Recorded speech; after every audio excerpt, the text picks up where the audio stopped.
Superman 20, legacy number 863, written by Joshua Williamson and art by Dan Mora. There he is again. Yes, I Dan was to Mora. say, yeah.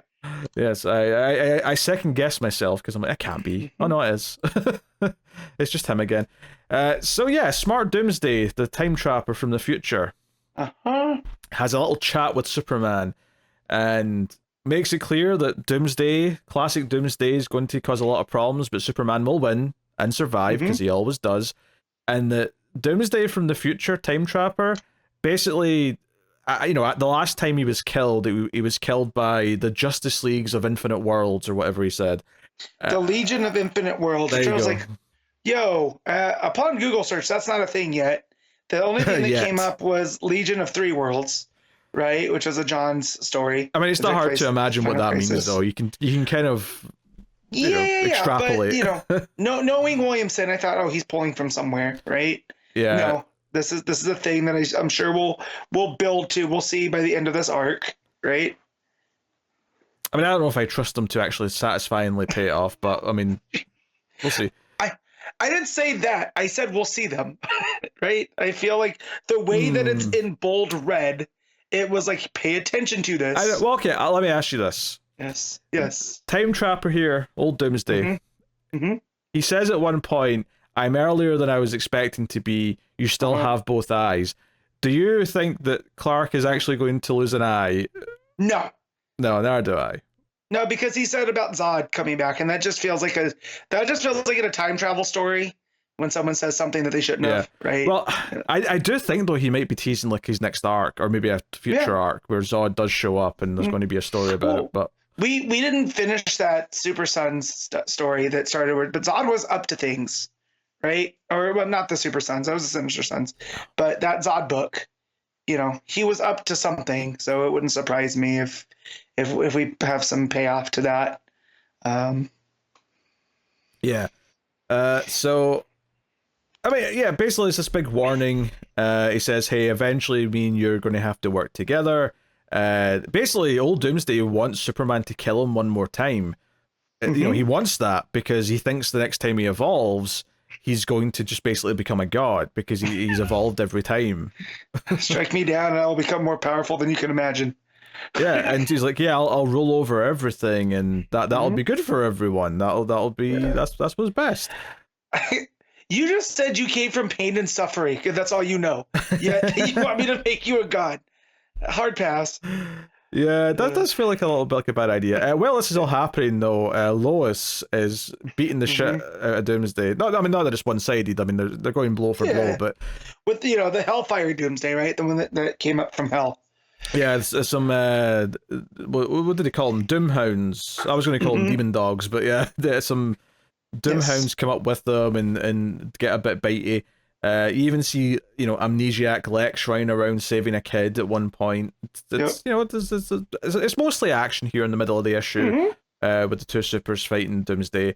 The Justice League are kind of waiting back to come in, but apparently they're letting the supers have the first crack at it. Mercy is saying, "Hey, you're Plan B, Batman." So I love how Mercy's even like giving out orders to the Justice League right now. Yeah, she's because she is speaking for Supercorp, right? So they got it handled. Yeah, the big thing that I think is memorable about this issue though is what the plan is from Supercorp to try and deal with the Doomsday problem, and that is Parasite. Mercy comes parachuting down from a plane on Parasite's back, and the idea is that Parasite can just suck all of his energy out. Now, Superman shouts and makes it clear, don't take so much that you kill him, because then he will evolve into a stronger version of Doomsday. But Parasite's clearly, oh my god, this is a buffet. I've never felt such power. Unfortunately, though, Doomsday just gets mad, picks up Parasite, and rips him in half. Make a wish. It's basically, he holds him up in the Batbreaker position. But just splits him. So Parasite is and even Mercy here, is like, oh my god, we didn't account for this. The look on her face. Yeah, Oof. things ain't looking so hot. So Superman has to beat the crap out of him, and they know it though that his red levels are starting to rise. But that's a new thing. Yeah, I was hoping you could tell me I'd forgotten something because I was like, "What are these red levels? What are you talking about?" No, that's something new. Okay. So Okay, as long as I'm not going crazy, because he looks kind of angry. He's got all these red veins kind of popping out. Yeah. Is this something to do with how Lois got her powers? Maybe. Yeah, I can it see definitely that. feels like there's going to be some payoff later, just because the way that they say that his red levels are rising, and then it almost looks as if when he's under the influence of red kryptonite on Smallville, right? Like there's this, like Pete said, there's these red veins coming up. His eyes are burning red, and yeah, definitely something new. Yeah. Also, Jimmy's getting frustrated because he calls Lois afterward and says, "Everyone's like censoring any photographs anyone took of Superwoman. Why can't we find out that this is something juicy here?" And Lois just kind of like awkwardly hangs up and says, "I'll see you tomorrow. I had a long day. Bye." Yeah. And Clark and Lois are just kind of like patching themselves up with freeze breath and whatnot. But yeah, I mean, it's an okay issue, right? It's got an interesting tease at the end. We're maybe going to expand Doomsday lore a little bit because we go to Calaton, and I could never have pulled this name out of my ass, Calaton. But it's a planet which presumably Doomsday either came from or at least was one of the early planets that Doomsday was on, because a character realizes that Doomsday has returned and says it's time for revenge, and then puts on an outfit that I would say looks a lot like the outfit that Doomsday wore at the start of Death of Superman before it ripped off. It's that same kind of mask with the red goggles. So in Doomsday's history, so I just pulled this up. It says, when Doomsday threatened Calaton, the powerful royal house decided to create the Radiant. They sacrificed themselves to make the powerful being of living energy. The first time Radiant was created, he successfully defeated Doomsday. So this is a planet that definitely has a history with Doomsday. Okay. So yeah, it wouldn't surprise me if they're the ones that put him in that containment kind of suit. Right, because he was wearing that suit and he was all tied up and was on Earth. That makes sense, yeah. That's what I was thinking. It's either they made Doomsday, which seems to not be the case, or that was the planet he was on before Earth. That was like right before, So and that makes sense given this outfit matching. So that's it. That is interesting. I'm not mad at expanding that little bit of Doomsday lore for sure.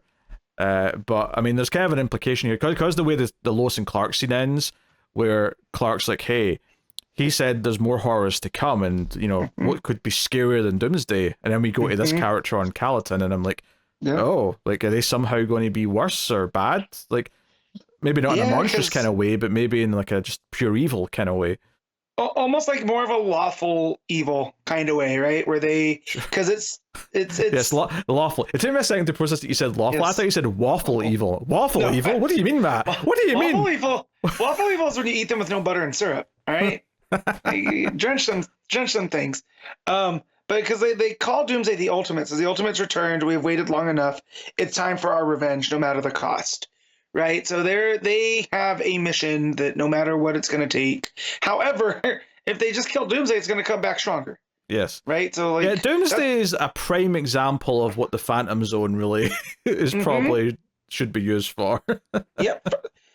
That said, though, I feel like they're just constantly. He's almost like a black hole in that way, where it's like no matter what you do, there's no end to Doomsday, right? And maybe that's the point of this, right? With the Time Trapper and like almost his fate almost needs to be like he has to bear witness to all of this type of stuff, because like how do you deal with Doomsday if you're Superman, right? Like.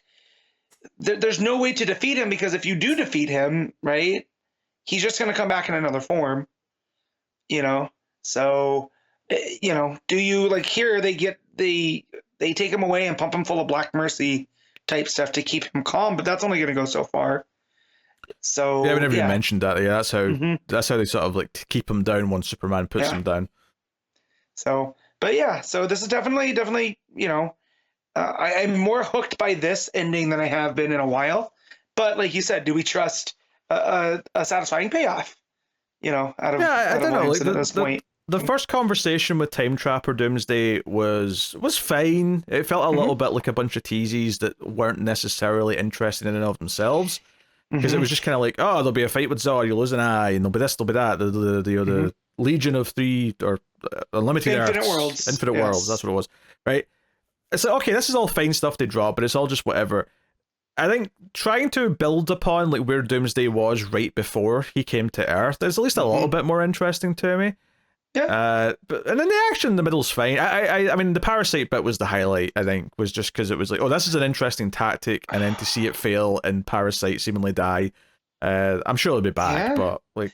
Yeah, that's my thing with Parasite. If he was feeding on enough Doomsday stuff, how do we know this isn't just going to create a stronger Parasite? Oh, that's very possible, maybe. Right? Or he ripped him in two? Is there going to be two Parasites now, where we have a good one and an evil one? You know, I don't know. I don't know. But yeah, it was definitely shocking. My jaw did drop because I was like, oh man, whew, that was rough. All right, what are you giving Superman? I'm gonna give it a solid 8. I don't think I'm going to quite call it great because I'm still a little bit skeptical, but 7.5 I think feels right for me. So it's definitely better than what Williamson's done before. That said, though, it's still only issue 2 of an arc, and we all know it's issue 3 or 4 of an arc where he shits the bed. The wheels start wobbling in issue 3, and they're completely off by 4. Yes, so, that's typically how it goes with Williamson. So I'm not holding out too much hope at this point. Yes, but obviously I'll go in with the best of expectation. Well, not the expectation, best of hopes and intentions. Yes, at the very least. Right, with a fair mind, blah blah blah, all that stuff.